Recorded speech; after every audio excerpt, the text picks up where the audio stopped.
오늘 본문은 창세기 12장 11절부터 20절까지입니다. 그가 애굽에 가까이 이르렀을 때 그의 아내 사레에게 말하되 내가 알기에 그대는 아름다운 여인이라. 애굽 사람이 그대를 볼 때에 이르기를 이는 그의 아내라 하여 나는 죽이고 그대는 살리리니 원하건대 그대는 나의 누이라 하라.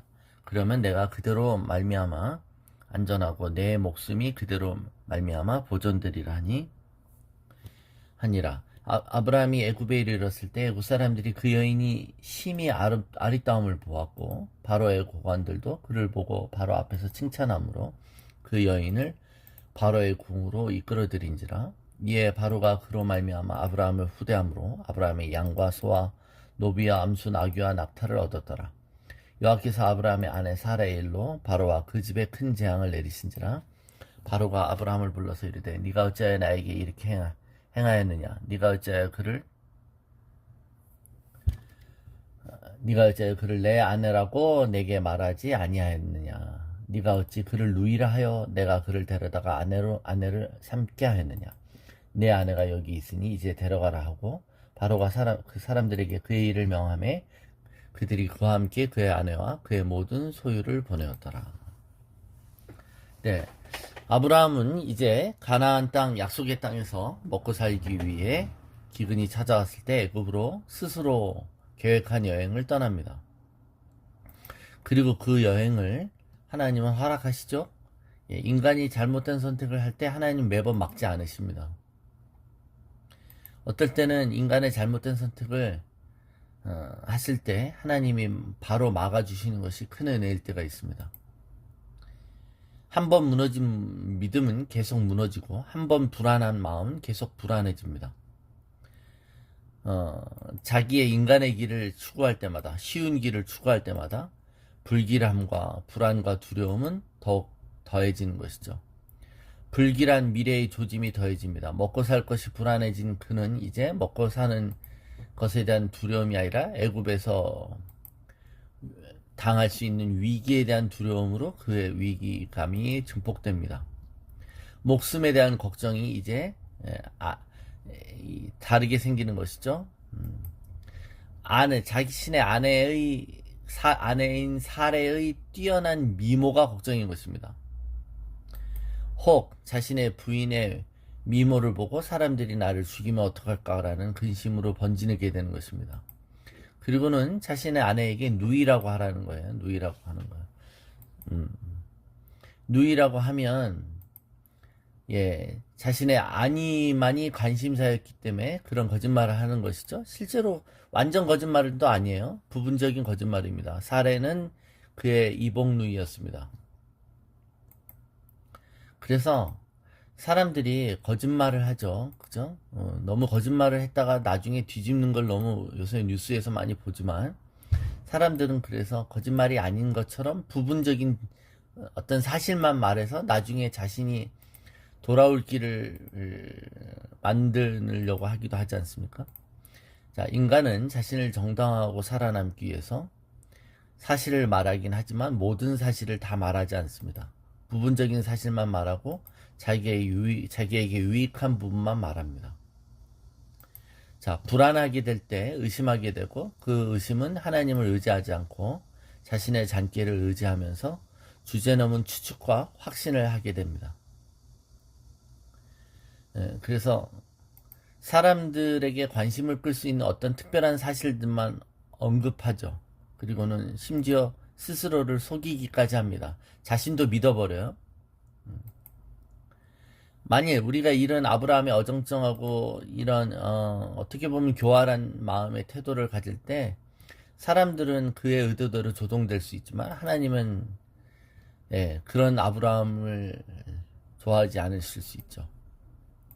자, 65세 된 아내 사라에 대한 아브라함의 주관적인 평가는 아내가 절세 미인이라는 겁니다. 이것이 그의 기우였을까요? 그의 불안에 의한 기우였는지 아니면 실제로 아내 사라는 객관적인 미인이었는지. 그런데 뒤에 행해지는 일들을 보면 그의 아내에 대한 평가는 매우 객관적이었다는 겁니다. 누구나 다 자기 부인에 대해서는 콩깍지가 씌어지죠. 그죠? 세상에서 제일 아름다운 여인이라고 생각합니다. 그러나 남도 그렇게 생각하느냐는 다른데 여기서 남들도 그렇게 생각했다는 겁니다. 사람들이 이 사례를 데려가는 대가로 아브라함에게 큰 부를 줍니다. 예. 이때 얻은 부는 하나님의 축복일까요? 그렇지 않겠죠? 자, 일이 꼬여갑니다. 여러분, 애굽의 바로의 아내가 된다는 것은 무엇이에요? 그냥 남의 아내가 된다는 겁니다. 로버트 레드포드가 주연으로 나왔던 인디센트 프로포절, 은밀한 유혹이라는 영화가 있었어요. 하룻밤 아내를 준다면 뭐 100만 불인가요? 이게 주겠다라는 그런 설정이었습니다. 예, 이 설정이 있었는데 이 부부가 그 돈이 공한지라 그 제안을 받아들이죠. 실제로 이 영화가 화제가 되었을 때 미국의 시사 주간지였던 뉴스위크에서 미국인들을 상대로 설문조사를 했습니다. 당신이 똑같은 제안을 받는다면 당신들은 어떻게 하겠는가? 그랬을 때 이 희극적인 어떤 설문조사의 결과는 사람들은 그 상대가 레드포드라면 100만 불을 주지 않아도 자기는 그 제안을 받아들인다라는 거였어요. 뭐 웃기는 현실이죠. 자, 어쩌면 아브라함은 어느 순간부터 실제로 이 사람은 나의 누이가 아니라 자의 부인입니다라고 진실을 말하고 싶었을 수도 있습니다. 근데 어느 순간부터는 진실을 말해도 이제 감당할 수 없는, 돌이키기엔 너무 많이 선을 넘은 경우가 되어버린 거죠. 왕을 속인 죄로, 사기죄로 처벌이 두려워서 그러면 또 죽는 겁니다. 자, 아내를 준 대가로 수많은 부와 물건 그리고 종들을 받습니다. 이럴 때 애굽의 여종 하갈이 들어온 것으로 추측하는 것이죠. 예, 그러니까 이 사건으로 아브라함에게 준 선물 중에 애굽 여종 하갈이 있을 수 있다는 겁니다. 그러니까 우리 인생에 저지른 어떤 실수로 인해 뒤에 또 다른 실수의 그 근거가 생기는 것입니다. 자, 남의 여자인 줄 모르는 애굽 왕 바로는 남의 여자를 취하게 됩니다. 예, 우리가 이제 여기서 좀 호기심을 가지면 과연 그러면 애굽 왕 바로가 이 아브라함의 아내인 사레랑 동침했을까 안 했을까 이 사실이죠.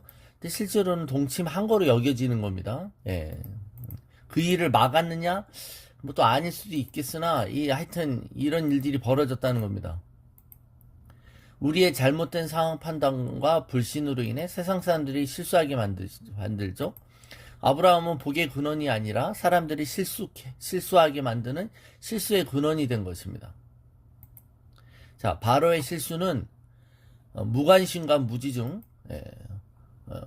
무지로 인한 것이었죠. 잘못인 줄 모르고 범한 거예요. 그는 합당하게 정당하게 여자를 돈을 주고 샀습니다. 후하게 준 것이죠. 예. 아내로 취한 거예요. 예. 그런데 여기서 아브라함이 할 수 있는 여지가 없을 때 하나님이 이제 개입하십니다. 17절에 보면 바로와 그 집을 재앙으로 치셨다라고 하는 겁니다. 그런데 이 바로가 이 하나님의 징계와 이 재앙을 가지고 하나님의 어떤 처벌인 거를 바로 깨달았다는 거예요. 자신의 집에 내린 재앙이 바로 하나님의 심판이었다고 결론을 내리는 겁니다. 이것이 바로 어떻게 보면 바로의 영적 민감성이죠. 예. 그리고는 아브라함에게 추궁합니다. 왜 자신에게 거짓말을 했느냐라고 꾸짖습니다. 그리고 그를 애굽에서 내보냅니다. 바로는 자신이 지은 죄가 간음죄인 줄을 알고 있었고 아브라함보다 더 높은 도덕성을 가진 사람이었다는 겁니다.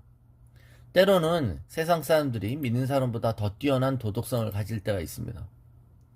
세상의 법정에서 하나님의 사람들이 오히려 세상의 판사에게 야단을 맞습니다. 요즘 같으면 기독교의 전체가 이단 사이비 집단과 동급으로 취급되는 걸 볼 때 우린 너무나도 안타깝죠. 우리가 하나님의 집을 개인적인 욕심으로 이용하면 거룩한 분위기는 당장 손상이 됩니다.